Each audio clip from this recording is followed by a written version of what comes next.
ইসির সামনে কারিগরি শিক্ষার্থীদের বিক্ষোভ। সবাইকে শুভেচ্ছা। আপনারা দেখছেন দৈনিক শিক্ষা.com। সঙ্গে আছি আমি জাবের মাহমুদুল।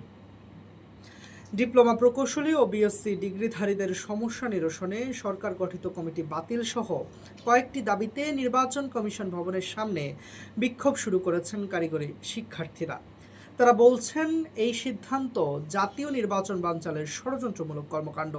শনিবার দুপুরে স্মারকলিপি দিতে গিয়ে বিক্ষোভ শুরু করেন শিক্ষার্থীরা। এর আগে পূর্ব ঘোষিত কর্মসূচি অনুযায়ী ঢাকা পলিটেকনিক ইনস্টিটিউট প্রাঙ্গণ থেকে প্রধান উপদেষ্টার বাসভবন যমুনার অভিমুখে পদযাত্রা শুরু করেছিলেন শিক্ষার্থীরা। পরে সেখানে স্মারকলিপি জমা দেন তারা। আয়োজকরা জানান, কারিগরি শিক্ষার্থীদের বিভিন্ন যৌক্তিক দাবি আদায়ের লক্ষ্যে এই কর্মসূচি আয়োজন করা হয়েছে। কর্মসূচিতে বিভিন্ন কারিগরি শিক্ষা প্রতিষ্ঠানের শিক্ষার্থীরা অংশগ্রহণ করবেন বলে আশা করা হচ্ছে।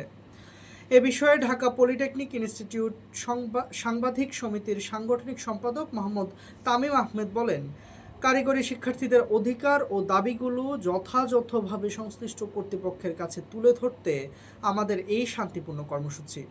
আমরা আশা করছি কর্তৃপক্ষ বিষয়টি গুরুত্বের সঙ্গে বিবেচনা করবে। ধন্যবাদ।